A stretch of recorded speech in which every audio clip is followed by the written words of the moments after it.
City on Tuesday, 2nd of December 2025.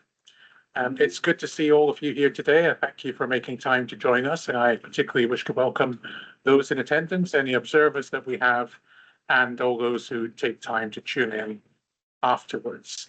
Emma, can I go to you for the housekeeping, attendance and apologies? Thank you, Chair. Good morning and welcome to the meeting of the Innovation Joint Board. Today's meeting is a hybrid meeting. We have some people in the Health Village and others participating remotely. If anyone joining online would like to ask questions, please use the raise your hand function or indicate in the meeting chat and I will alert the Chair. The meeting is being recorded and published online after the meeting. All members leave their camera on but switch off their microphone when not speaking. In the event of a fire, you should follow the fire exit signs to my left there and continue to stairwell 1 downstairs to fire exit A on the ground floor. The fire assembly point is located in the Frederick Street multi-storey car park at the right-hand side on the ground floor. I will now do a roll call and would ask that members confirm their attendance when their name is called so that this is clear in the recording and can also be recorded in a minute. Chair. Present. Vice Chair. Yeah, good morning, and again, apologies for being online rather than in person. David Blackburn.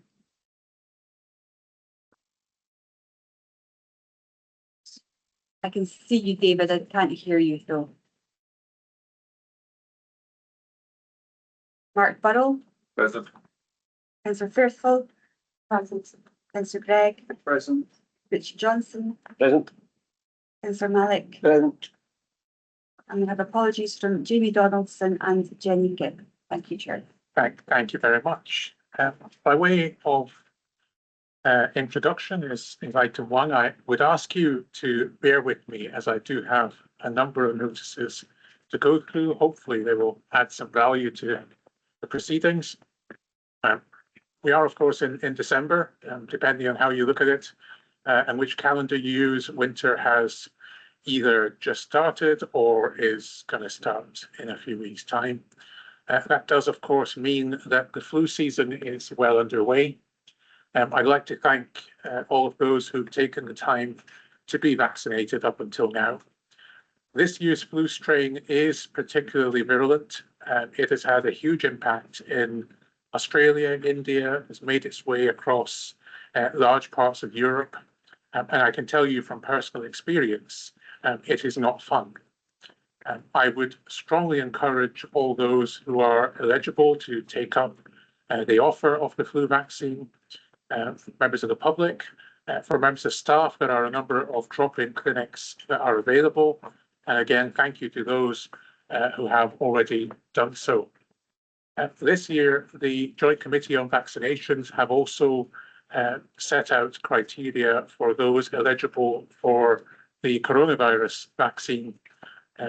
Those who are older adults and also those who are immunosuppressed can ask for that. And you are able to get both vaccines at the same time. Getting vaccinated not only keeps you safe, but it's also a great way of keeping friends, family, society, and of course our health system safe as well. So please do take up that offer. The very aptly named Hope Conference took place on the 12th of November, bringing together people from across the health and social care system, our partners, and public as well.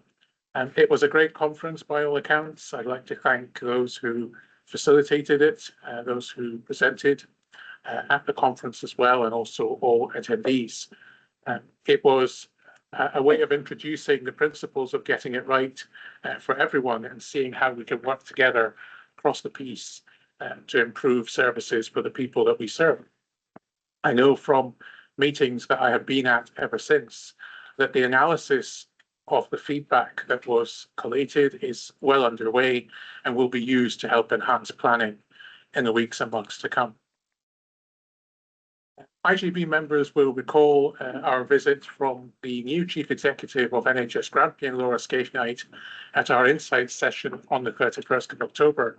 I'm very grateful for Laura and the Chair of NHS Grampian, Alison Everson, for making time to speak with us. to update us on the current situation with NHS Grampian. I was pleased to hear the new Chief Executive also reiterate her commitment to enhancing and expanding relations with partners, including the IJB, and we look forward to that dialogue continuing into the future as we work together. A couple of dates for your diary, if I may.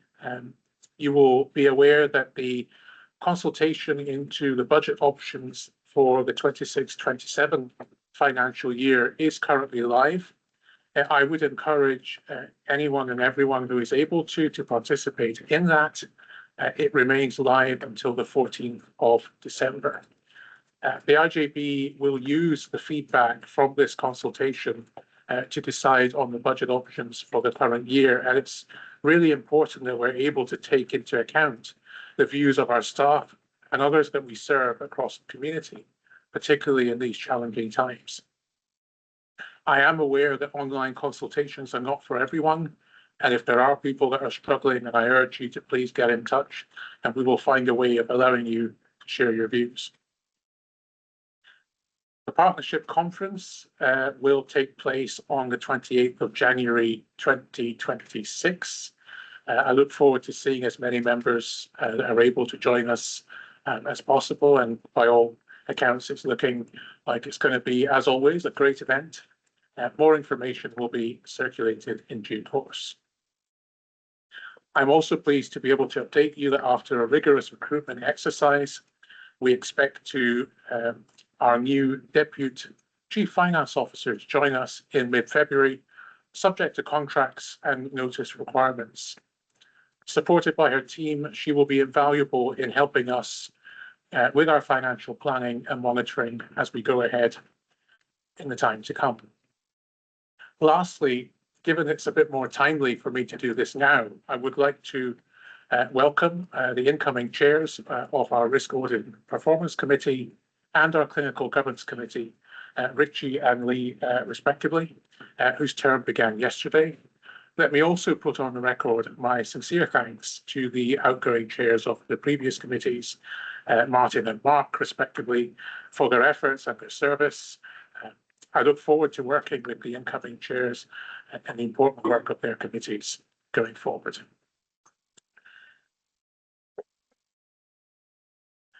Item 2.1 is declarations of interest and transparency statements. Do members have any? Yeah. I'd like to declare interest in item 7.1, and I'll leave it in for that. Thank you, Maggie. We shall note that. Any others? Okay. I would like to declare a transparency statement for the entire agenda. This is my usual declaration of interest for the aid of the minutes. I'm a member of the Diverse Experiences Advisory Panel, a named partner in the Scottish Government's Mental Health and Wellbeing Strategy. I'm also the Deputy Lived Experience Representative on the Scottish Government's Mental Health and Wellbeing Leadership Board. I also have a transparency statement in respect of item 7.1. For the abundance of caution, I am listed as a client of North East Sensory Services. However, as we're not doing anything with that, I don't believe it poses any problem, and I will remain for the item. Thank you. 3.1 is the declaration of exempt business.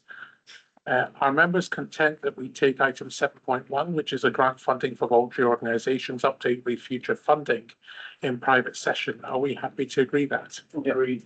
Thank you. And I intend to make a statement on this later in the meeting as well. Moving to the substantive part of the meeting. So at 4.1, we do have a video today. Can I ask Ros or someone to introduce the context of that and then play it for us, please? Thank you, Chair. Emma.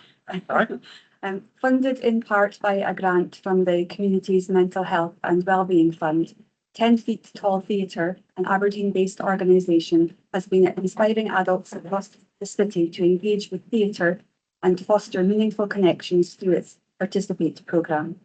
One of the standout initiatives within the programme is the Encore Group, specifically designed for individuals aged 60 and above regardless of their previous experience with theatre.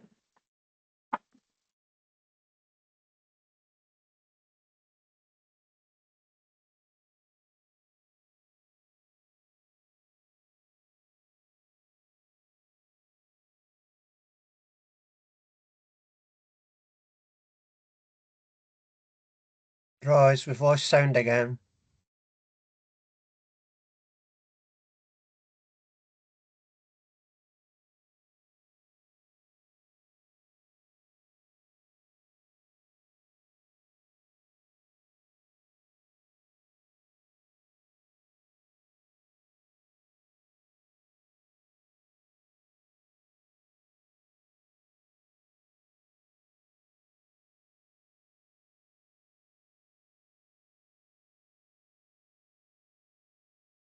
Sound online, Emma? You sound online. Just a second.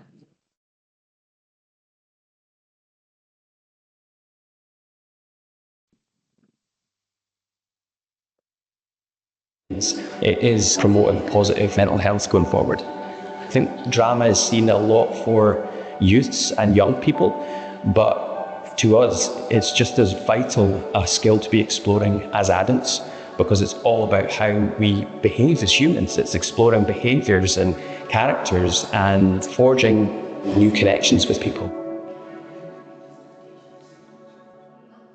It's a great group of people, and we've learned a lot about each other. The discussion of the play and at various stages has been illuminating, and people have so many ideas, and they spark off so many others in you. So this is real people interacting, talking to each other in quite a profound way at times. It's good, and it's fun as well.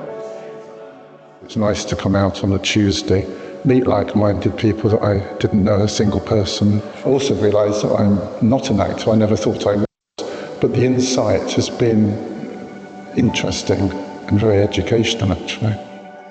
Absolutely wonderful. It's a tremendous group of people. I mean, I love the theatre, and the group itself is just a really lovely group, and it's been a wonderful experience for me. And the way the group is run, everybody has a voice. So I think there's a lot of openness in the group and willingness to share ideas, to listen to each other, and explore the plays that we're doing together. Sort of a sense of belonging together as well.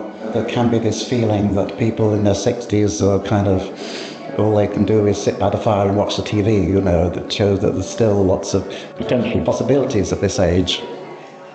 As a theatre company, we're not just about putting productions on, but we are about going out to communities and connecting people through drama, through theatre, through the arts. It's been amazing to see people who perhaps go to the theatre, watch shows, and all through their lives have thought, I could never do this. And literally within a couple of hours of these sessions, you see their faces light up because of how actually they can be a participant in this and they can do it. And it's really rewarding to see that they feel sort of empowered walking out of the room around their own abilities within drama. So if they can tackle anything to do with drama, they can tackle anything, really.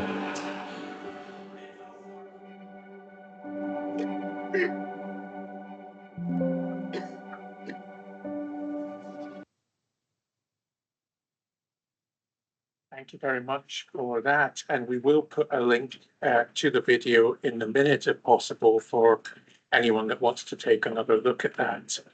The video is an opportunity to showcase the activities going on across the city, but also importantly, to remind us of the impact that small things can have on the people that we serve.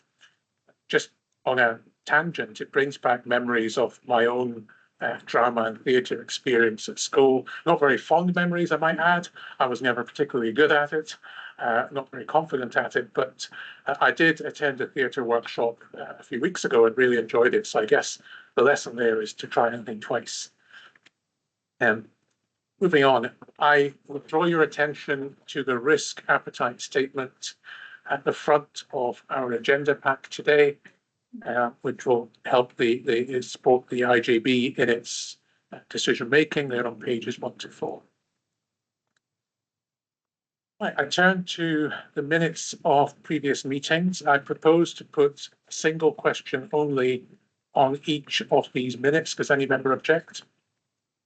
No member objects. Therefore, the question at 4.2 is the minutes of the board meeting of the 30th of September 2025 on pages 7 through 13 and the attendance record on page 15 for approval. Are there any comments or questions, or are we happy to agree? Agree. Thank you very much. 4.3 is the draft minutes of the Clinical and Care Governance Committee meeting held on the 7th of October on pages 19 through 24 for noting.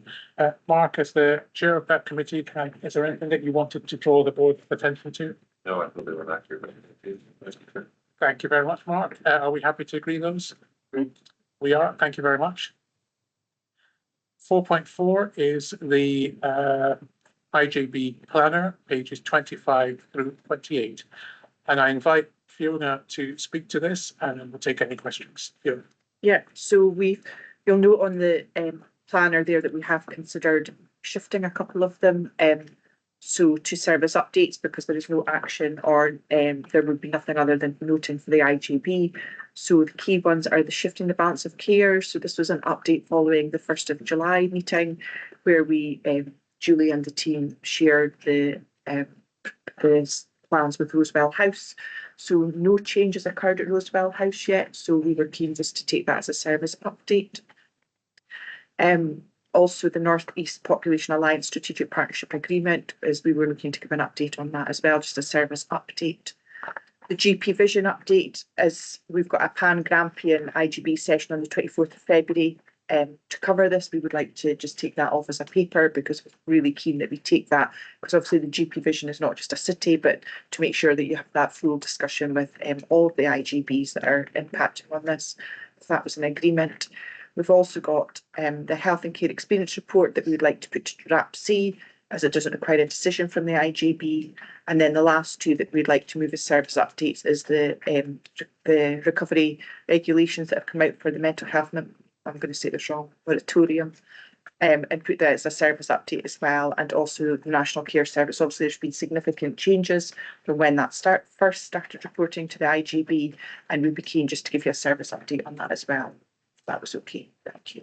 Do members have any questions on the planner?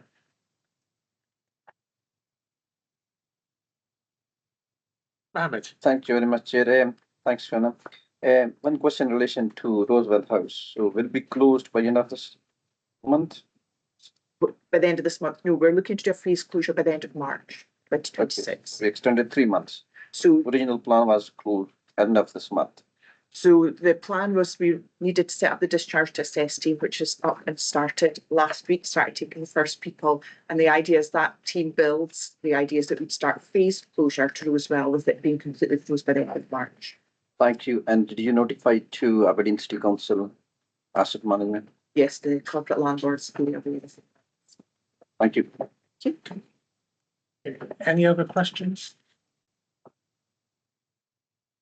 I just want to ask Fiona regarding the National Care Service. Are there any upcoming timelines or deadlines that you're aware of in terms of any potential changes to the regulations or adoption of revised regulations? There's the ANS law that we're waiting for. So nothing specific. I can give you dates off the top of my head the same, but we are expecting ANS law stuff to come out, and Ian Ramsey, who will be joining ourselves, is leading on that nationally. So it'd be great to have Ian in a substantive post within Aberdeen City. So he's continuing to lead that even once he comes to us till he sees that over the line. So we'll get that good insight from Ian when he joins the team. But yeah, there's no hard deadlines for it at the minute. The advisory board is up and in place. I think that's complicated, I would say, maybe in a space. There's lots of conversations around about how that's going to work, who's around the table, and how we're making sure all voices are heard. So there's definitely still quite a lot of national conversations around about that advisory board. Thank you very much for that. That being the case, are we happy to approve the plan? We are, thank you. We are agreed. I move to the Insight Planner on pages 29 through 30. I invite Alison to speak to this if you wish, or go straight to any questions. Thanks, Hussein. I don't think there's really much more to say about the planner. Obviously, we've had our session on the 11th of November. We've got a session next week on the 9th of December, and that's in the afternoon, folks. So anybody who's expecting that to be 10 till 12, it's not, it's 2 till 4. And at that, we're doing a deep dive on mental health finance and also a session on Marywell and the impact of potentially looking to change the way we deliver that service. A key thing for us is the session on both the sessions. Session on the 13th of January. That's around about our budget savings options. Our consultation, as you said earlier, Hussein, closes on the 14th of December, and we'll have a couple of weeks before Christmas, and then a week or so into the new year just to have a look at what the consultation has told us, and we'll be completing the integrated impact assessments against the budget options and bringing all that information to the session on the 13th of January. Now, we did actually have another item on there for health behaviours, as well as our normal culture and horizon scanning items. But I did wonder if, given the importance of the budget savings options, whether we might want to dedicate the whole 2-hour session to that single topic. Happy to invite any comments on that, or are we just happy to agree? I think you have your agreement there, Alison, for the 2 hours. Thank you. And then looking forward to the February session, we'll be looking at the medium-term financial framework and the year 2 delivery plan that will be coming forward to the IGB on the 17th of March. Thank you, Alison. Are there any questions or comments on the Insights plan? I have just one. I had just one quick question, not to belabor the point, but how are we intending to look at the digital delivery strategy? Where does that fit into the general scheme of things? So we are planning, we don't have our schedule for insight sessions beyond March next year yet, but we have on a sort of potential planner. We have a couple of sessions around about digital. I think we're looking more towards summer before I think we're perhaps thinking about bringing an initial draft around about April time, and then a final in June, something like that. So it is on the forward planner, if you like. Thank you very much. That's really helpful. And as always, very thankful for the work that you do pulling these together. Are we happy to note the plan? Agreed. Yeah, thank you. 4.7 is the Chief Officer's Report, pages 31 through 38. And I turn this over to yourself, Fiona, to take us through this. Do you want to highlight any questions? Thank you, Hussein. Yeah, delighted to present the report and an update with our what's happening locally, regionally and nationally. Obviously, the Learning Disabilities Week was a huge success as ever, and the engagement with the local community was heartwarming. I got along to visit, and that real passion for them to do digital stuff, I think we could learn, or the wider population could learn from them. But it was a really good session, and great to see the variety of people that were coming through the door and working with our third sector partners for opportunities together, which was really, as I say, heartwarming to see.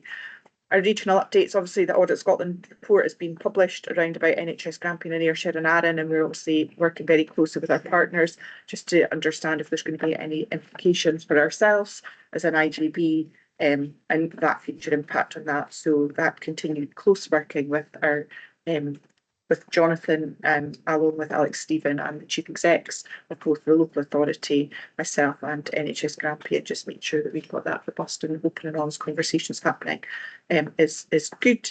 And I will keep you updated. You've already stole my thunder about the Hope Conference, but I guess it was a great success and delighted to be joined by Scottish Government colleagues at that event. They funded it for us, which was really good, but that engagement across Grampian again was great to see.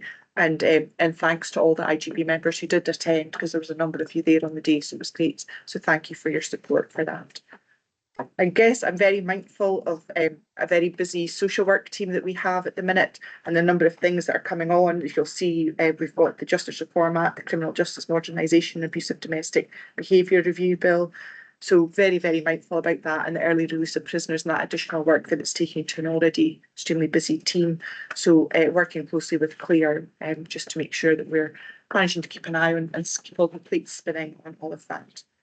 And I think the last thing I'd like to highlight is just the new and recent announcement of the sub-planning for NHS Scotland. And certainly we've been asking the Chief Exec of NHS Grampian to make sure there is a strong health and social care voice around that, because it seems to be very health focused, but we're asking that we just are very mindful of the wider part of the system that we're heavily involved with. Thanks. See, I'm happy to take any questions. Thank you very much, Fiona, and I believe that Martin has a question. So Martin. Thank you very much, Fiona. I've got a quick question. Well, if I could start off with the Hope Conference, please. It was great to be there at the Hope Conference from the start. It was very inspiring to see the teamwork from all those involved there, and I thought that the civil servants added a lot. It was very much a learning experience for me, learning about making every opportunity count, about realistic medicine. There seemed to be excellent opportunities for improving collaboration and sharing results for efficiency and so forth. So it was really to ask, what are the next steps for GERFI, for the IGB? Is there a plan for integrating it into our works? Next, Fiona. Yeah, so thank you, Martin, and thank you for attending.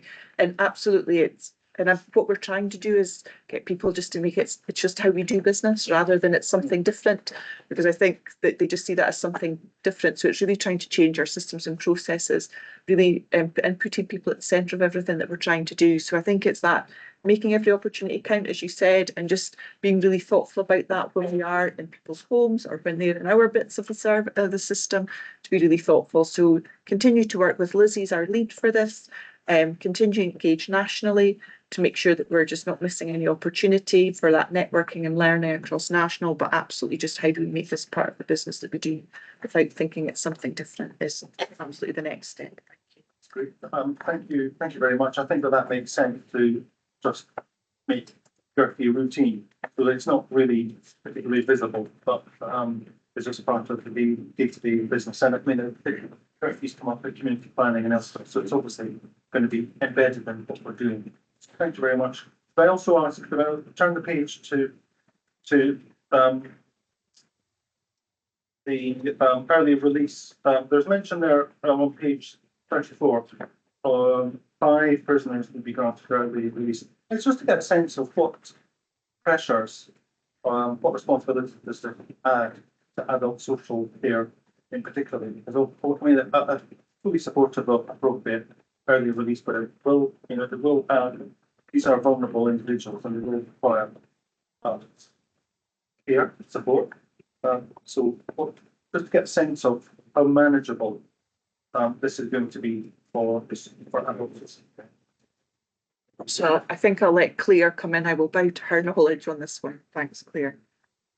Yes, I can answer that question. So thank you. There is actually 3 tranches to the early release of prisoners. So tranche 1, which is concluded with 5 prisoners. We're actually in the middle of tranche 2, and we've identified 9 prisoners from the city, and then we've got the 3rd tranche that is just before Christmas.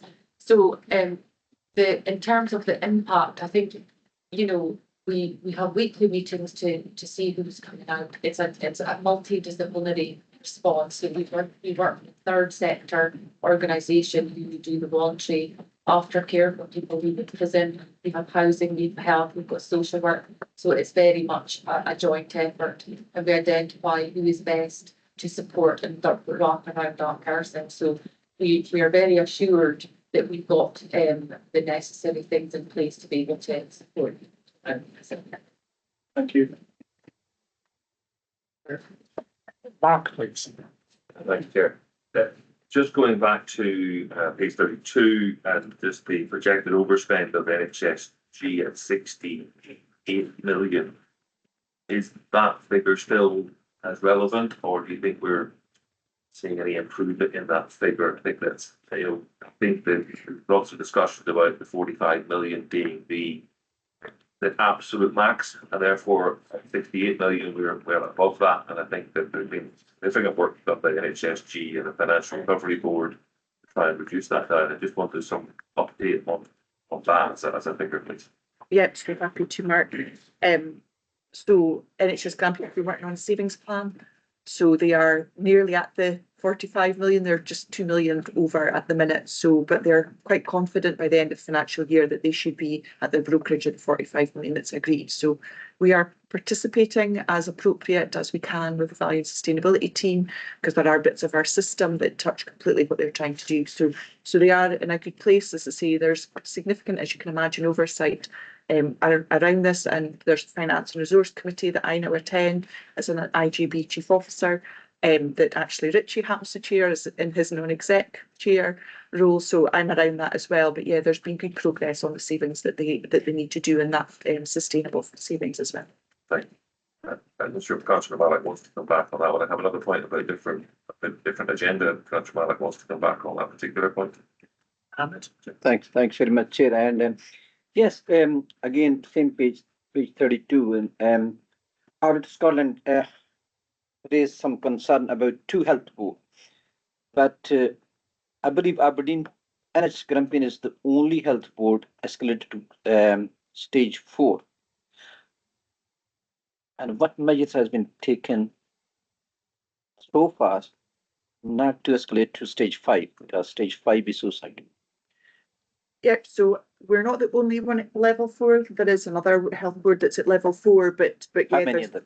so I think there's 2 off the top of my head. I'm going to do a quick look, but yeah, I think there's 2 currently. Okay. There's maybe 3. I can't remember if one's gone back down, but there's a lot happening. So there's an assurance board that's set up, that's chaired by Stephen Gallagher from the Scottish Government.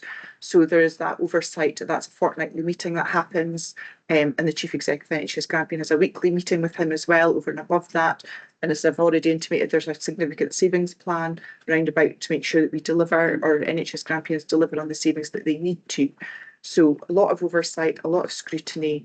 NHS Grampian has been given some additional money as well to try and help to improve its performance in certain aspects of planned care and unscheduled care, and the Aberdeen City Health and Social Care Partnership as part of the unscheduled care plan. And we have benefited and had some money passported over to us for bits of our service that will help in unscheduled care. So a lot of oversight of NHS Grampian.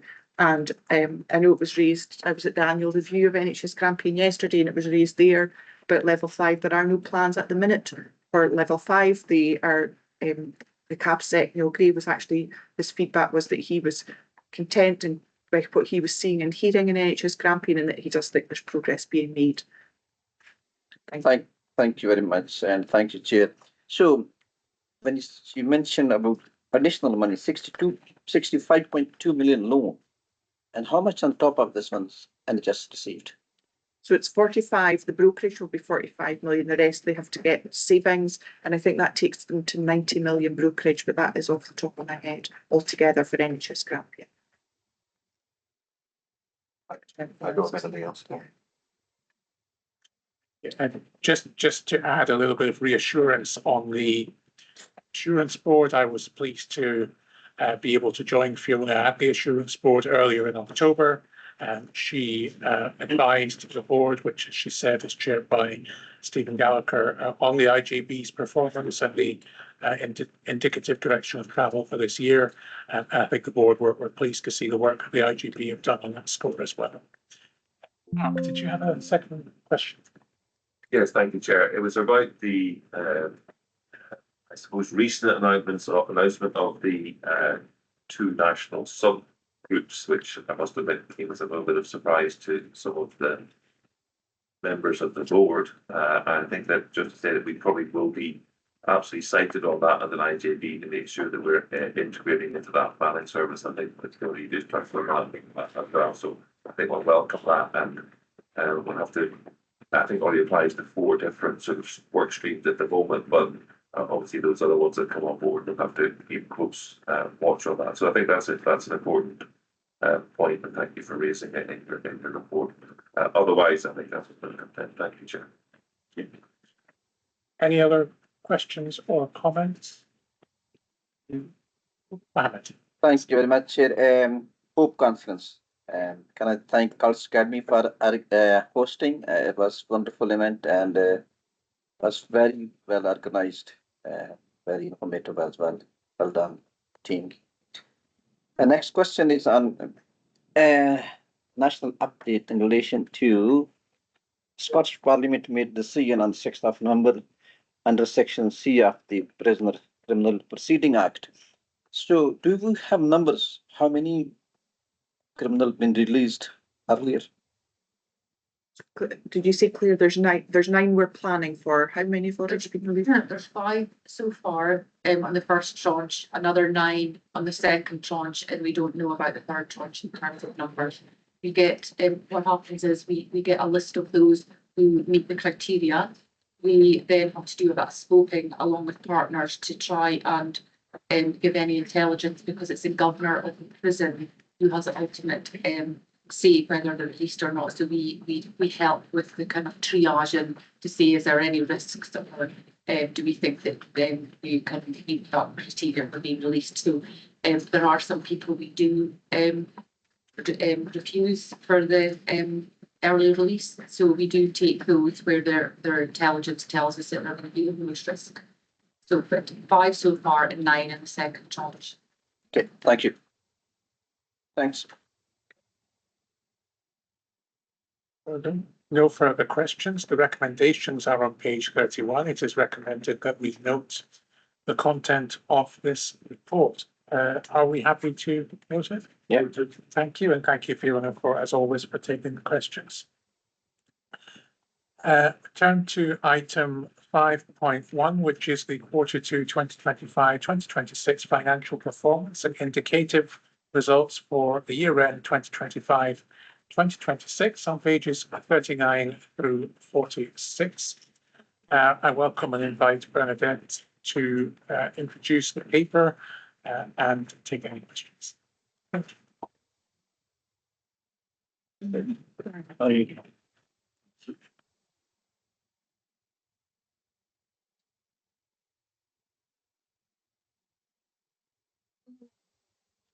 Hey, good morning, everybody.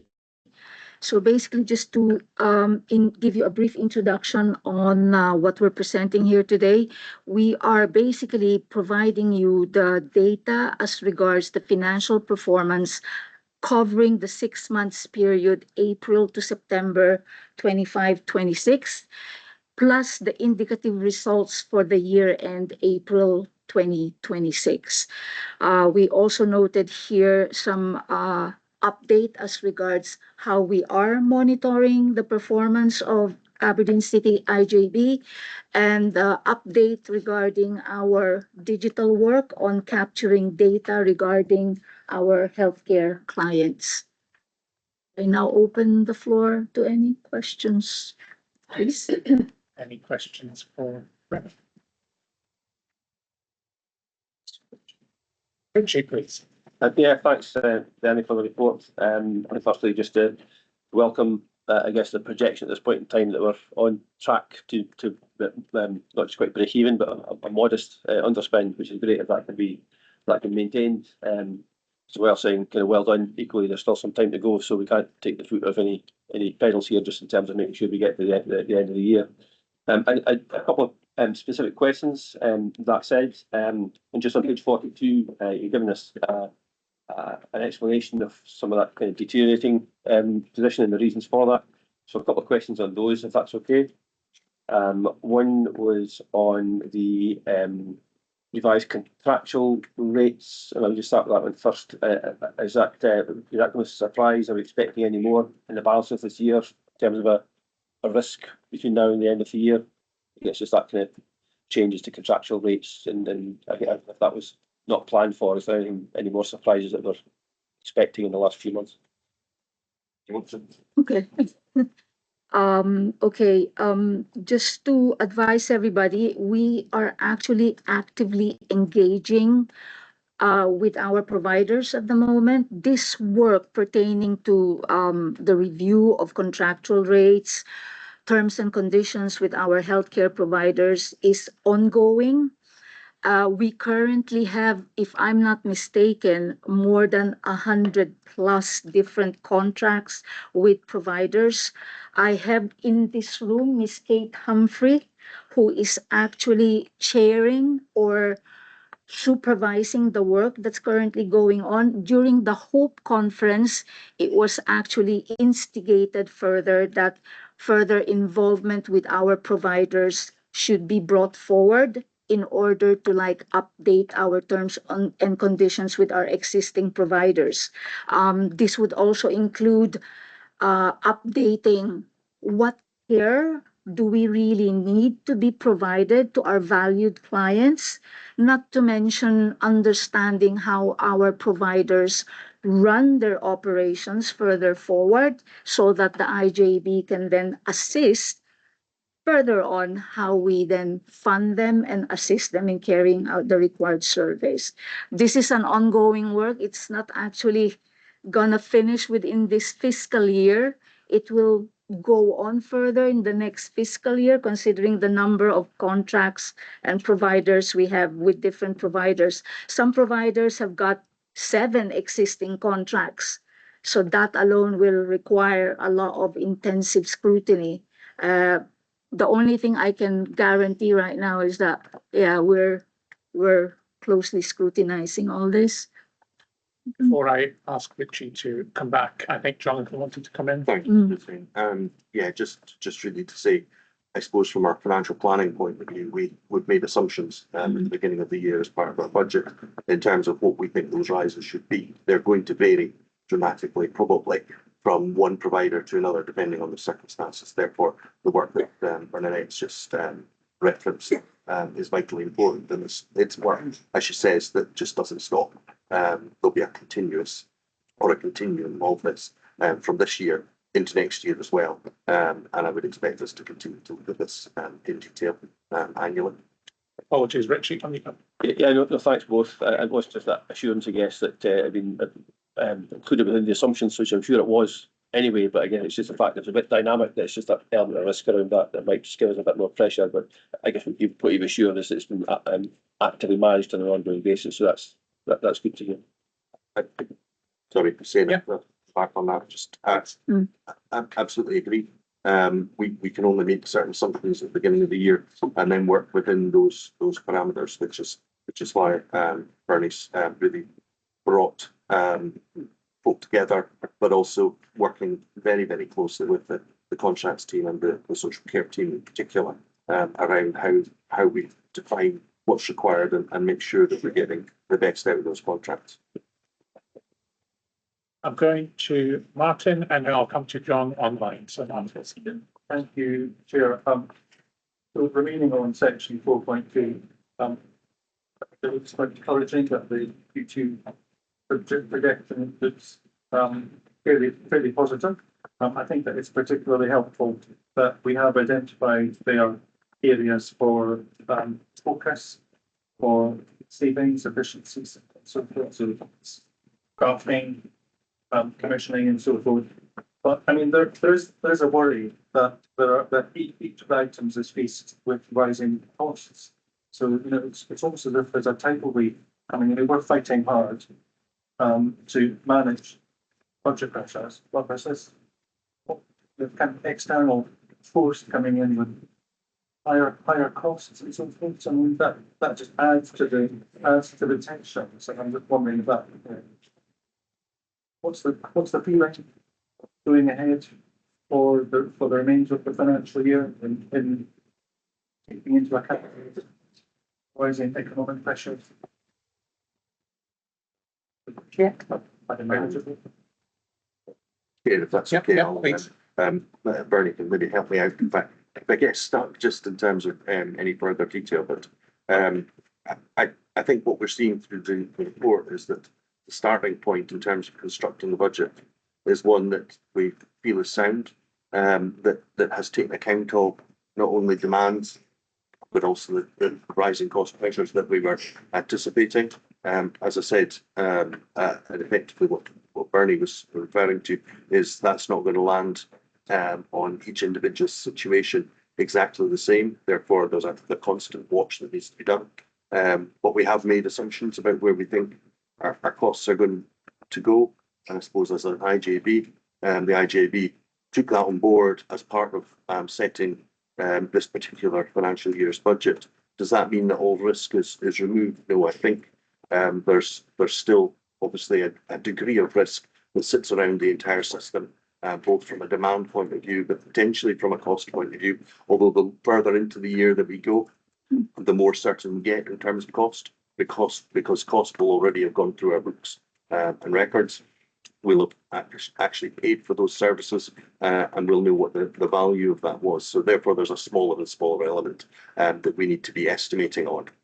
So from that point of view, while I absolutely accept that there is risks for the remaining 6 months as per this report, we continue to feel that the figures are still on track even as we start this month, December.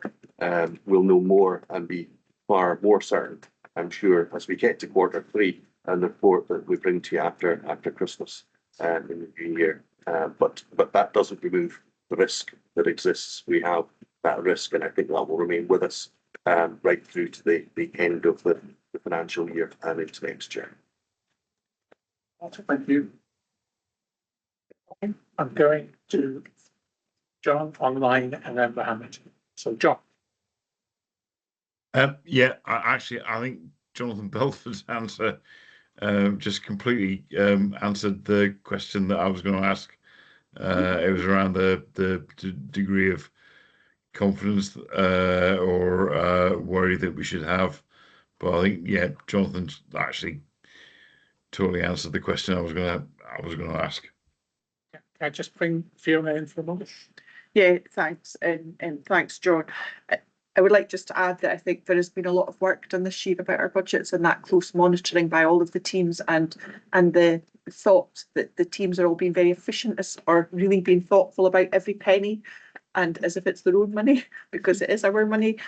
So there's definitely that conversation that we're having with all levels of our teams to be making sure that they're being as efficient and effective as we can be with the budget that we have. So that's definitely a key message that we are continuing to share with the teams. If I could just come back, yeah. I've got 100% confidence in Fiona and her senior leadership team in terms of sorting stuff. Just wanted to put that on record. Thanks, John, and ditto as well. Mohammed. Thank you very much, Chair. And yes, there are degrees of risks still, but we have used our reserves. So no reserve left. So what is contingency plan in place?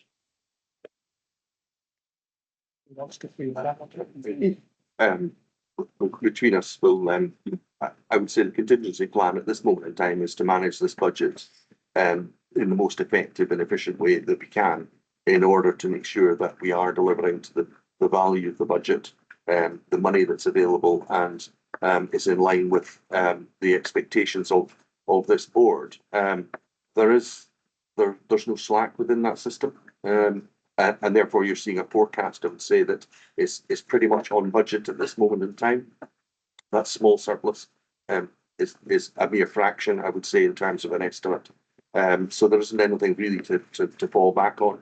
I think it's for us as the senior leadership team to bring forward that continued scrutiny and set of actions in order to continue to both manage the demand side of it, but also manage the savings. Obviously, in the event of financial stress and challenges in the latter part of the year, then we would be working with obviously the parameters that we have, which is to put in place a recovery plan. But I suppose essentially what I'm saying is we're already in that state. We are constantly looking. We've got savings that we're looking to deliver on, so therefore it would be an escalation of that current set of circumstances, and then beyond that, clearly, if there is no further action that could be taken at the year end, then we have to look at the integration scheme in terms of how funding makes sure that the IGB doesn't fall into deficit. Excellent. Thank you very much, Mr. Belford. So you have set target for savings. So what specific frontline services are at greatest risk if saving targets are not met? Which service might face reduction? So I think I would be working with my team about our grip and control. So what else can we do to save money? We would need a robust recovery plan. So we would put in stuff about vacancy management, further vacancy management. So we are still promoting, we are still passing posts. We would be taking an even greater grip on that. We would consider a vacancy to freeze. It would depend what that would look like, but that would be one of our targets. But we would again be reviewing all our care, our high cost care. The team are already doing that. We're doing annual reviews. They're doing the reviews of all the care assessments. I would be speaking to my procurement team as well, who've got a great insight into all of our budgets to see if there's anything else that we can do that way. But the recovery plan would be the key next step for us. And I'd be doing that in partnership with Jonathan and Berg. Thank you. I just need to add something to what Jonathan and Fiona said. This is also the reason why we're engaging with the public. The questions in the public consultation are actually very direct and very specific, and it invites the members of the public to help us also decide on what areas of service we might sort of like diminish or reduce. This is something that's not taken lightly because the IJB has been set up primarily to provide care to the public. So it is with a heavy heart that we ask those questions for public consultation. If the public then so decide that, hey, we still want these services provided, then we have the hard decision of basically identifying where can we find alternative options for savings going forward. Yeah, but we're involving the public in this decision making because it's at the end of the day, this is also for them. The fact that we have a minor surplus, minor or minute though it may be, it will help build back the reserves that wasn't there at the beginning of the year. So personally for me, this is something more of like a personal objective that at the end of this fiscal year, we have an underspend so that our reserves then gets built up again. But the thing is, if Fiona and her team manage to break even is also very good because it's an indication that they do recognize, yes, they are here to provide service to the public, but yes, they are also safeguarding public money. Thank you. Can I just pick up before I come to Richie and Mark? I'm just curious. You know, the Safe Staffing Act was passed a couple of years ago now, and we're obviously required to be compliant with that. How much flex do we have in the vacancy management space while still remaining compliant with that? Yeah, so I suppose we've stopped all agency use, which is great, and that's down to the hard work of my senior team to get people in posts and stuff. So we have had no agency spend since we only had some podiatry spend up until the summer, and we've had none since then. So that's a significant cost saving to us. We're working with our medical staff. We have a high proportion of medical locums now still in mental health, and we're working with the clinical director for there to try and reduce that again further. So that's key things that we're still working on. The Health and Social Care Staffing Act that came into force. Yes, so Julie is just working on that at the minute. So, and from a nursing aspect, we have the common staffing methods tools that have just been run, and Julie's just getting that report together, which enables the staff that are doing the work to assess over a 2-week period what staffing they think they need. So Julie's just collating that report just now. So that will help us with to be able to evidence that we are meeting the act that we have to. I think there is that oversight. So Sandy on the call. So Sandy, we've collated the report and submitted. So there is quarterly report in the NHS Grampian do that we are participating in. Sandy, isn't that correct? So we do that. We're part of that, and then the annual report was published for the first time. There was an annual report published, so which evidences what we're doing to the Act, how we're delivering on it. But Sandy's popped his hand up to save me. Okay, Sandy. Just a couple of things that the question is saying. I mean, I think our general, if you look at all our budget proposals and all our use of the vacancy management protocols, it is all about minimising the impact on frontline services. You know, all of those things point in that direction. So the flex that you were kind of asking about, everything is intended to, so we're closing buildings to maximise frontline service money, etc., etc. And I think it would be just to give folk assurance, we're working very closely with NHS Grampian, so they want to see how we're doing in terms of the Staffing Act and our implementation. We've met twice recently with them, and there's a lot of scrutiny in that work. But I expect, I'm not sure if Julie's there, but I expect Julie's teams, who I know are really on top of this, they're doing everything to protect frontline services. Thanks, Sandy. Richie, apologies if I stole some of your thunder there. No, thanks, Hussein. I two further questions, one each on the two areas of the greatest financial pressure, one on primary care prescribing and then one on the LD budget. Firstly, in terms of primary care prescribing, I appreciate we may have touched on this briefly before, but is there anything else we can do or encourage by way of trying to reduce that continued pressure on that budget? And I'll come to the LD one in a second. Prescribing, who wants to do? Yeah, well, I'll try, and Emma's in my eye line, so if I'm saying the wrong things, she will give me a glower. So I think our primary care prescribing, absolutely, we're participating with NHS Grampian. They are going to do their national campaign again, or the local campaign again. There has been asks nationally about that drive as well, but I think it is working with the population to not just ask for a repeat prescription, but to be really thoughtful. What do I need on my repeat prescription? Do I need all of it? So there's all that about wasting medication. So we're doing a lot of work with that, and with all of our clinical teams, just to be really thoughtful to make sure that we are considering that. Do you really need that medication? Do you need it on a repeat prescription? So there's a lot of work to be done on that. Emma's team work with our primary care colleagues, our GPs and our prescribers. So there's a quarterly. Yeah, so we've done stuff with script switches and that, but there's a quarterly Grampian-wide meeting that we participate in, which has got GPs around the table as well. So they're fully cited on the impact, the pressures that we have, and then it's collectively what can we do across Grampian to make sure that we've got a common, everybody's getting the same service. So that script switches is, again, it's a Grampian-wide decision, and then we go and engage with the public about that. And again, that's not necessarily changing. Maybe it's a different name. It's actually the same sort of prescription. It's the same prescription you're getting. It's just not licensed. It's a different, I'm going to use the wrong word. It's not licensed. Branding. Thank you.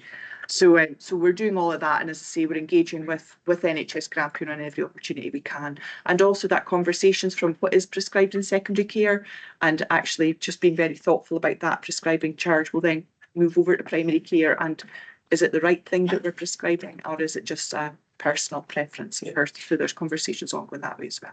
Yeah. Really helpful, thanks. And I guess it's also an important one for when we come to talk about next year's budget in due course. But the final question, so just on the LD budget, and it's just, I guess, looking at the end of year 2 position versus the year end forecast.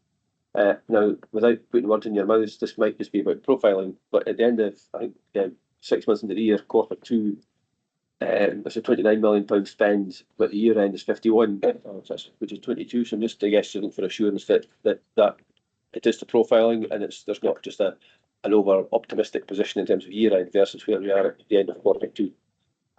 I would just like to provide the assurance that it is that, and I would say just looking at the budgets, when I think about it, seeing the variances that we've got, it's one thing that Bernie and I will definitely have a look at ahead of the budget setting for 26-27, just to say, actually, have we got those allocations in themselves right, but also have another look back at when the spend and the profile in terms of actually how we're paying for all those services. But yeah, in terms of the data that we've got, this would be about profiling rather than actually something not having been revealed. Yeah. Thank you. Okay. And Mark, you've been waiting. Thank you, Chair.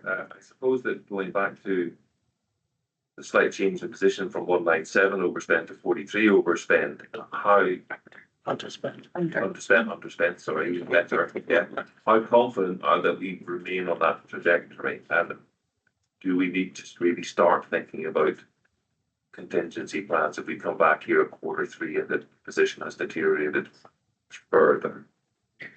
I'm sure Fiona will have a view on this, but I think we've almost been contingency planning throughout the year. I think it's been one of action and activity in order to manage this, and I suppose that's why I think we're where we are. That forecast is based on all of the action and activity that's taking place.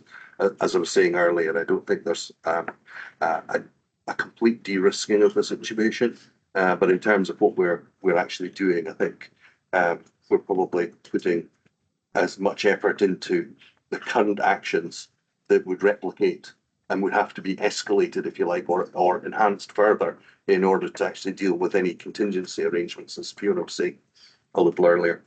So from that point of view, I think the actions are actually the same. We are in a state of trying to actively manage these budgets, getting to a point where the resource is used, dare I say, in full, in order to deliver what is needed, but actually managing that down to the pennies is extremely difficult, and I suppose that fluctuation is a matter of a few pounds here and there over a number of months that is making the difference to why we've moved from Q1 to Q2.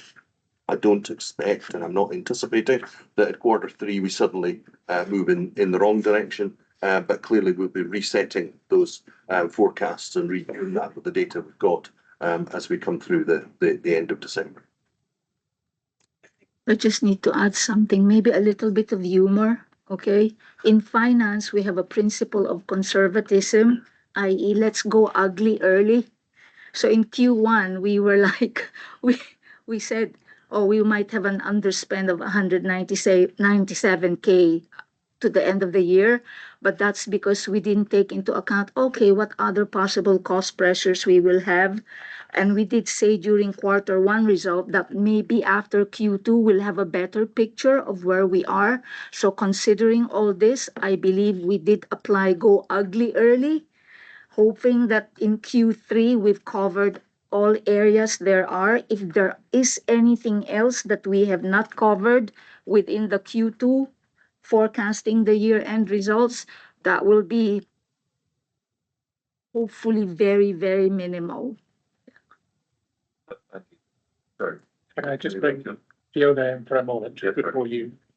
Yeah, and I guess just to give the board some assurance, so we've reviewed and refined again how we're looking at this every month. So NHS Grampian finance team that support us, and Bernie and some of her team now are attending our senior team every month, where we're looking at that monthly. So Bernie gets very upset with me because it's something I'm always asking, where are we at this month? So, but they're coming to SLT, so we can have that open and upfront conversation so we can get ahead of the game. So if things are starting to go in the wrong direction, we did it before, but not as robustly as we're definitely doing now. So, so that process is in place now at our monthly SLT as well. Thank you very much, Chair. Thank you. The underspend is obviously to be welcome, but it's not a huge underspend, and we can easily see that deteriorate quite quickly. And I think it's assuring to hear that the focus is laser sharp on that, and it is that tight, because it has to be that tight. I think we have to get to year end on budget, I think, as much as we possibly can. But thank you. Thank you, Mark. Are there any other questions? John, online.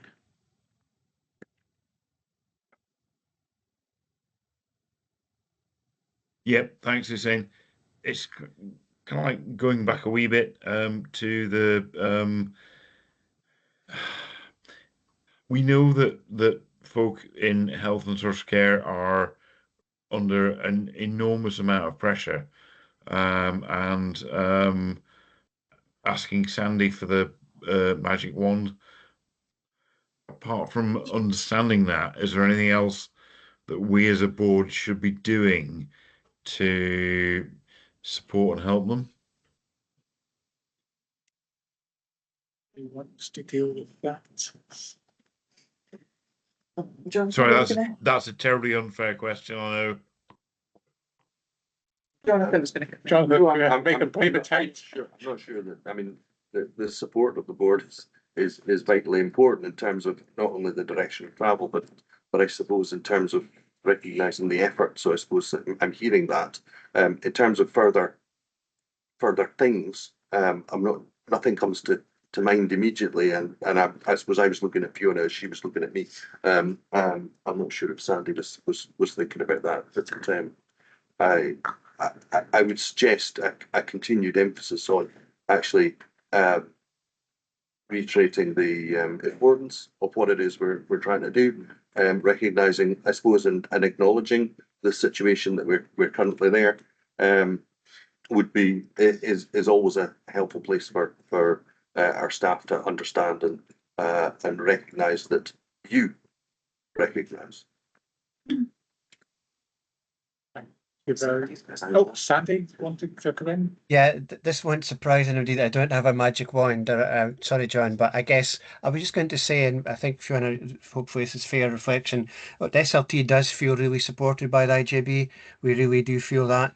And I guess what was coming into my head was, you know, we're in the process, as somebody said earlier, of a large scale interaction with the public around our budget proposals, and there was 500 plus interactions last week had been submitted. And I think we'd be asking for your support in advance without knowing anything that's been said by any of the public, without asking specifically to support us when we review what we put forward in the light of what people have said in their feedback. I think that support will be welcomed in advance, if you like. Thank you, John. Very much. Any more for any more? None? Okay. So turning to the recommendations on page 40, Emma, could I ask you to read the recommendations as in the original paper, please? Thank you, Chair. It is recommended that the Integration Joint Board notes the following. A, the indicative projected financial performance of the IJB for the fiscal period 2025-26. B, the financial performance of the IJB in Q2 2025-2026, i.e. 6-month period, in relation to the updated 2025-26 funding availability. C, the deterioration of the costs of services against budget from Q1 to Q2, further emphasising the need to meet current year savings target and the potentiality of extending these savings targets to the incoming fiscal year. D, the update on ongoing work in regard to the administration of client care requirements and the role it plays in tracking the management of the IJB's financial performance and position. E, the link up between the objectives of the public consultation and the savings targets being reviewed by the IJB. The message here being the prioritisation of care demands whilst the IJB identifies areas of cost management efficiencies. And F, the impact of the KPMG diagnostics report to the IJB in reference to the level 4 investigation of the NHS chief. Before I put the question on these recommendations, I seek leave from you to make a minor alteration to the last of these recommendations. That is the recommendation F, and that is to change the word investigation to escalation. This is to keep the language consistent with that used by our partners, namely NHS Grampian, Aberdeen City Council's Finance and Resources Audit Risk and Scrutiny Committee, the KPMG Diagnostic itself, and the Scottish Government. I must apologise for not spotting this earlier, and although language is really important, I hope that the change, the scope of the change is immaterial enough that you would agree to make the minor change just now. Are we agreed? Agreed. And just for absolute clarity, are we agreed on all of the other recommendations? We are. Thank you very much. I appreciate that. Thank you, Bernie and Jonathan, as always, for your expert analysis and help with that. And I would echo what was said.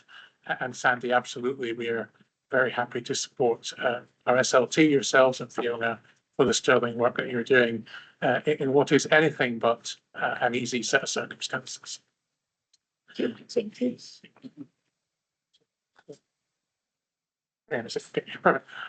Turn to item 5.2, which is a Chief Social Work Annual Report 24-25. It's on pages 47 through 98. It's the annual report, and I would advise you of the appendix accompanying this on page 51. I welcome and I ask Graham to speak to the report and take any questions. Thank you, Chair. Colleagues, I'm delighted to share with you my annual Chief Social Work Officer report. This is a report that is required by the Scottish Government's Chief Social Work Advisor. This report is a retrospective reflection on the breadth of social work activity delivered by the Council and the Health and Social Care Partnership during the year 24-25. I would want to take this opportunity to thank all social work staff for their considerable and sustained efforts to support vulnerable children, young people and adults who require social work intervention. As the report highlights, the context for the delivery of social work services is and inevitably will remain a challenging one. However, despite these challenges, the report also highlights the flexible and innovative approaches taken to deliver social work services. I'm happy to answer any questions members may have about this report, and those I can't answer, I will pass to Claire Wilson to answer on my behalf. Thank you both for the report. It's always as much appreciated. Are there any questions on the report or the appendix? Martin. Yeah, thank you, Chair. There's a section, page 75, on supporting adults with learning disabilities. And I quite like some assistance with interpreting the diagram. So this is for children transitioning into adult services through the supported adult learning disability team. And it seems to me that as the years have passed, the ability, the accuracy of referrals seems to be because there are more eligible referrals. But I may be misreading that. Is it possible to get a sense of what that means? But I mean, there just seems to be that general movement. It's positive, but I would appreciate feedback on that. Chair, happy to pick that up. Please. I think your interpretation, Martin, is an accurate one. I think there has been sustained efforts to try and bring both children's services and adult services closer together, so that actually there is a richer understanding of the eligibility criteria within adult services, so that we can actually ensure that families, any referrals into the service, to adult services, are those which are anticipated to meet that eligibility criteria. So we would want to see that as a continuing narrowing of the position there. There's a report coming to the Clinical Care Governance Report in the coming weeks, which speaks about some sustained efforts to improve the transition experience for children moving into adult services. And I think there has been a real that has supported a closer collaboration of services as well, and we would hope to see that trend continuing over the course of the coming years as well. Inevitably, there will always be some discrepancy. We won't get it right 100% of the time. That's fine, but again, I think the earlier we have these conversations, the sooner we can prepare families, the sooner we can plan for that transition experience for children moving into adult services. That's great. Thank you very much. I mean, I thought that there are more ineligible referrals earlier on, so there's clearly improvement. Thank you very much. Could I stay on that theme of children and adults? Because on page 65, there's mention of family support, And I mean, this seems to chime with so many of the discussions that we had at the GERFI conference. So there's the development of various family-oriented projects of social care rather than dividing into children and adults. I mean, is that not the way that we should be going anyway? So there are new projects coming through, new private projects coming through. It's just kind of to encourage that movement. Is that not proving to be very productive and supportive to have that more integrated model? Again, Chair, if it's okay. Please do. Absolutely, I would support that. I think the council's partnership as part of the Fairer Futures partnership approach will further support a move to early and preventative intervention, taking a whole family approach. I think what we want to try and look at within that is how do we develop a family plan as much as an individual plan, recognising that actually in supporting all members of the family is absolutely critical to best serve all of their outcomes around that as well. I think it's about looking at a more holistic approach to support, not simply what would be traditional social work or social care support, but to include opportunities to look at income maximisation and opportunities to look at employment for all of those concerned as well. So it's taking that holistic approach, and certainly that is the direction of travel that we will continue to invest and support going forward. Thank you very much. I mean, that's what GERFI, I get the impression that that's what GERFI is all about: collaboration, joining up, the teamwork. Could I ask a third question? Yeah, please. Okay. Could I turn to page 95, well, 94, 95, thereabouts. So recruitment and retention of social workers, the newly qualified social workers. I'm just trying to get a sense of the ongoing professional learning development, PPD that social care staff are offered. I mean, I think that having the opportunity of improving your skills through the course of your career seems kind of necessary, so that social workers stay involved, they stay engaged, they see their career progressing because they're building up modules and courses and so forth. Does that happen? It wasn't particularly clear from the report. Are there those ongoing professional learning opportunities? So thank you. Absolutely, Martin, there is, and I think both Claire and myself have really recognised the need for that continuing investment in our workforce to ensure that they remain current in their practice and in their approach to the theory behind it as well. Clearly, we're in a period of change. The National Social Work Agency has been established, and part of that will be developing a national approach to developing the social work workforce. It is great that Ian Ramsey, who is joining us in a few weeks' time, he has been leading on that work at a national level. So I'm quite clear that I'll be capitalising on his insights to ensure that we locally remain as connected to that as well. But that's particularly relevant. I think where we're good is actually in the newly qualified staff and those in early career experiences. I think we're less good at perhaps for those who are more 5 to 10 years into their career. How do we take them to support them? I think Claire and I would both recognise that actually planning for our succession planning is an area we want to continue to focus. This is a tough job, and actually it is a significant step to take on a leadership role within social work at this time as well. So we recognise, I'm certainly recognising I'm not getting any younger, and we need to plan for succession planning over the course of the coming years as well. Thank you very much for that. There is mention of learning and development programs and so forth, but I mean it can be quite a commitment for a professional to expand their knowledge, to take the time out to develop their skills, go on courses and so forth. So if there's any encouragement that can be given so that they're up to date with their expertise, it will be constantly changing professional environment out there. So thanks very much.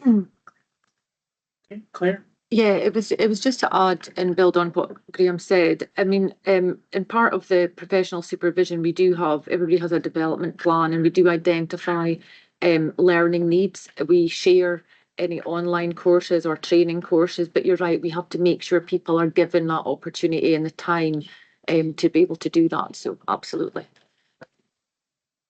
I'm going to Richie. Yeah, thanks for saying, and thanks Graham for the paper, and yeah, just to acknowledge the work of the social work staff and teams across the piece. As you say, it's one of the toughest jobs going, really, in terms of what people are asked to do. But two questions. One looking backwards a bit and one looking forwards. The looking backwards one, and without sounding cheeky, you've done a few of these reports over the years, Graham. I guess, is there any kind of reflections over how the content and nature of your annual reports have changed over the years that you just want to share in terms of, a direction of travel? I think two that I would fear is that actually the financial climate is an ever challenging one, and I think the complexity of need that is coming through is also an increasing complexity. So as finances become more constrained and need becomes ever more acute, the two run contrary to each other, and how we absolutely continue to plan for that dichotomy, I suppose, is really critical as well.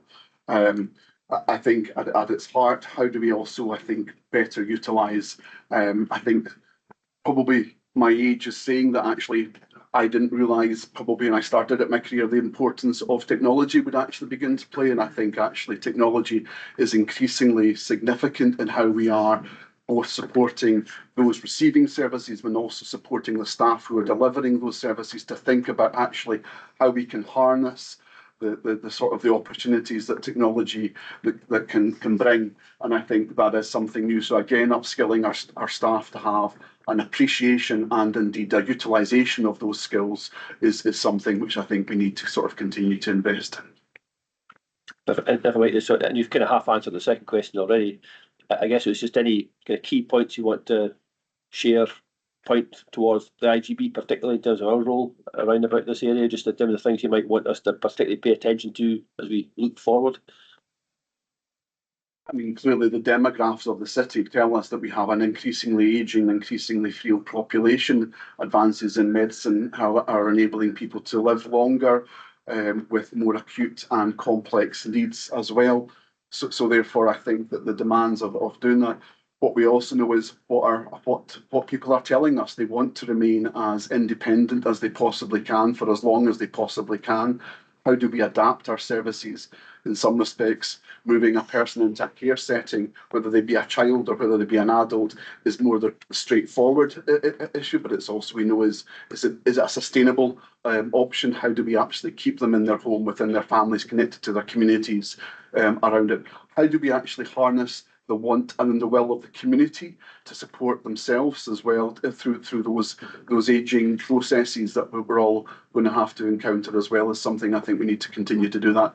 So therefore, working with our third sector partners is absolutely critical to think how do we harness that community engagement and support as well. Thank you. That's good. Any other questions? Lee.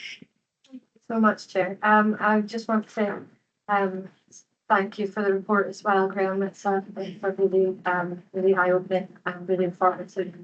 I just wanted to touch on a couple of things. I think I've brought this up before, but the workload, I think it's important to touch on that, and then the reference to burnout amongst staff, particularly at a time when we're going to a 35-hour working week, and how we can use that to actually ensure the aims of the better work-life balance, better mental health, better enjoyment and satisfaction at work, rather than putting our staff under more pressure and allowing them to potentially catch up and work in their own time.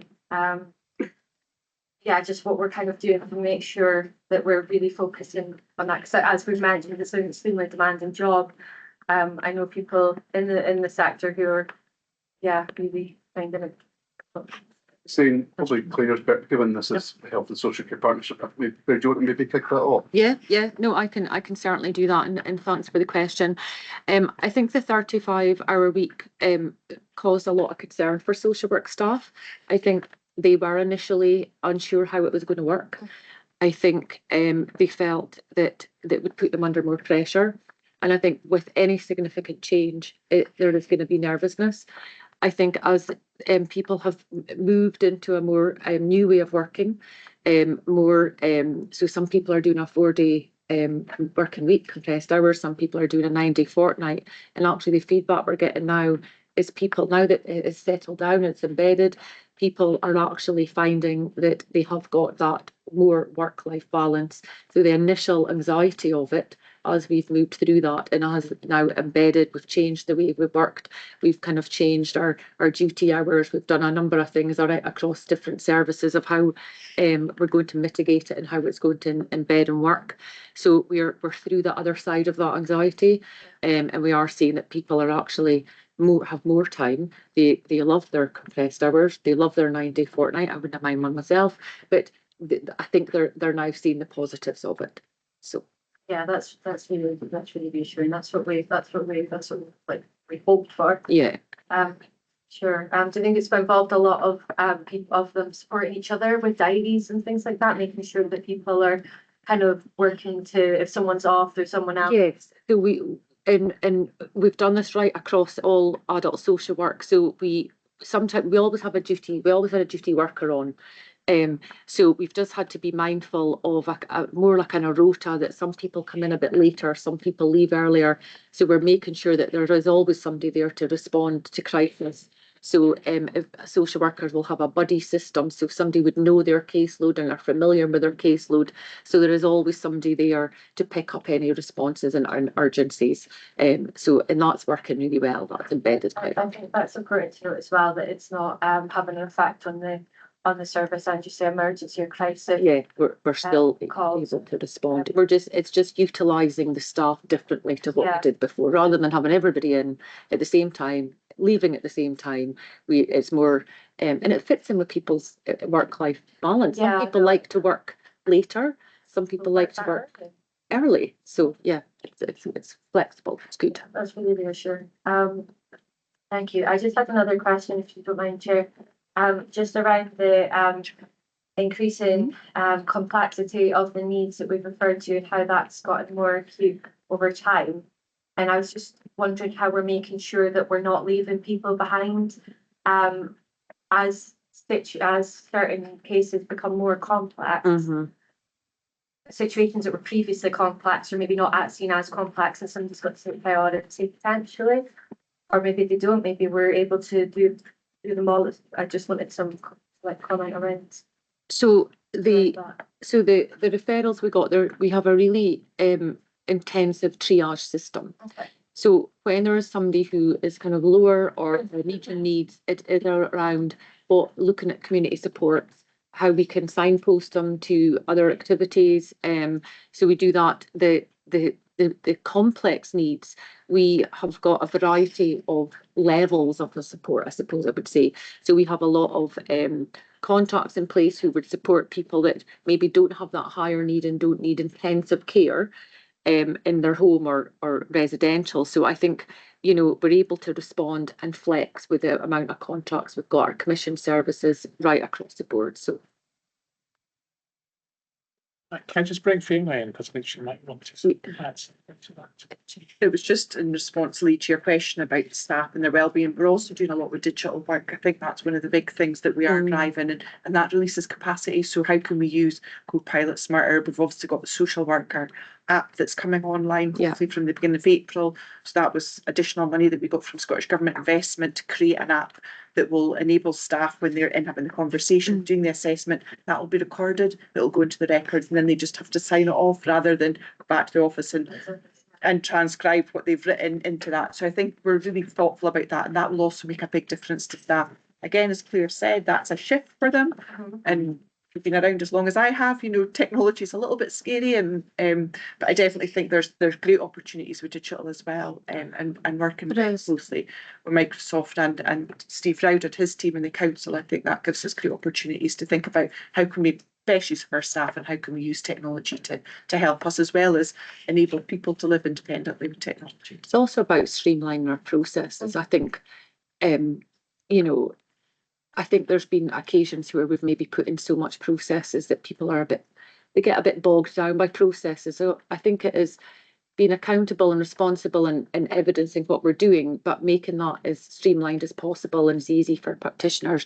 The practitioner app is going to make a significant difference to the capacity of social workers, because they're not having to then go home or go back to the office to put all their case notes in. We can do it remotely. It's voice recorded, so it's going to make a huge difference. And we've seen from the evidence it's going to free up a huge amount of capacity for social workers.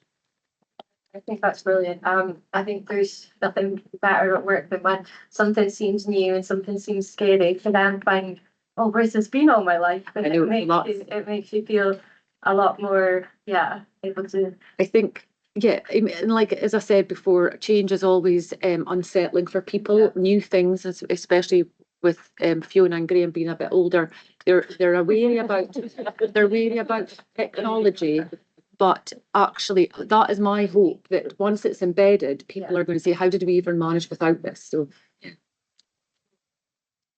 Any more contribution? Last meeting, I'm just going to go rogue. And recommendations are on page 47, and that is to note the contents of the report attached at Appendix 1. Are we happy to agree? We are, thank you. Turn to item 6.1, the Health and Social Care Partnership meeting dates for 2026-27 on pages 99 through 104. I believe this is yours. Yes, thank you. Is there anything that you wanted to add? Just to say that all the dates have been checked against Aberdeen City Council and NHS Grampian, so there are no clashes. And as on page 99, we're asked to review and approve the meeting schedule for 26-27. Are we happy to agree? We are, okay. At this juncture, I would like to set out how I propose to deal with the remainder of the business on today's agenda.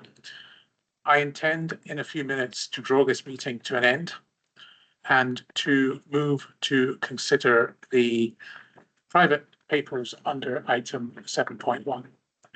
In order to avoid any unnecessary disruption or delay and to allow those to plan ahead, I intend taking all the remaining items on the agenda now, then taking a slightly delayed break, and I apologize for breaking my own rule on that, but I think that's probably more logical. It also allows all members who wish to do so to attend the private session and then to move on to 7.1. Does any member object? No member objects. Before we do so, I do, however, want to make a statement on 7.1 as follows. Earlier this morning at item 3, the Integration Joint Board agreed to consider the entirety of item 7.1 in private session, a decision which is entirely legitimate, and I will of course abide by members' wishes. I do, however, believe that given the public interest in this item and in the interests of full transparency, it is only right and proper that I explain why this is so, which I will now do. The IGB have previously taken papers in private session where it was deemed that the information contained within was commercially sensitive, particularly around imminent tendering activity, where it would identify specific individuals or entities, or where the information was otherwise legally privileged, as per the statute.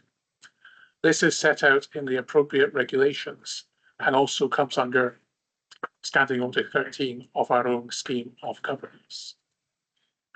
We have sought to bring a public paper that outlines the item in public session to allow those interested and those that we serve to get an indication of the IJB's consideration and a potential direction of travel.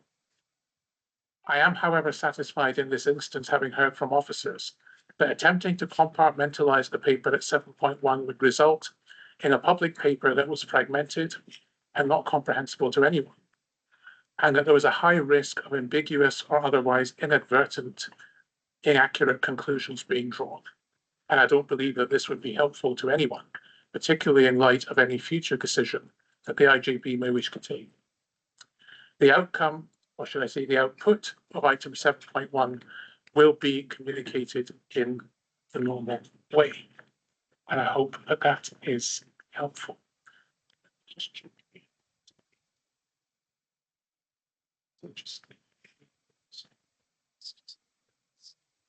Okay. Now move to the next item, which is to agree the meeting, the meeting dates for future meetings. I propose to put only a single question on all of the items here. Does any member object? No member objects, and therefore the question is that the insight sessions take place on the 9th of December 2025, the 13th of January 2026, and that the next integration joint board be held in public session on the 3rd of February 2026. Are we all agreed? Yep. We are. Thank you very much. And that takes me to any other business. I have one item of any other business, but does anyone else have anything they wish to raise? Hearing none. It is my unfortunate duty from the IJB's perspective to advise that Claire will be leaving us. This is her last meeting. She'll be moving on to pastures new. I'd like to take this opportunity on behalf of the IJB and the wider partnership to thank Claire for her service and her leadership and all the work that she's done. Myself and John, and doubtless others as well, meet regularly with Fiona as a catch-up, and I've always been very taken by how often she has referenced Claire's tenacity in standing up for the important role that social work plays, and we've just seen that aptly in the report we considered a few moments ago, but also her leadership of the frontline teams who support all of our communities at all stages of life, often in very difficult situations, and particularly right now in a very challenging operating environment. I understand congratulations are in order for your move, and I hope that you will take something useful away with you from your time with us. I'm sure that won't include Aberdeen's great weather or the carriage of what must surely be very illegally heavy backpacks, and she'll know exactly what I mean by that. But I do wish you all the very best for your future endeavours, and thanks again for your service on behalf of the partnership. We're very grateful for that.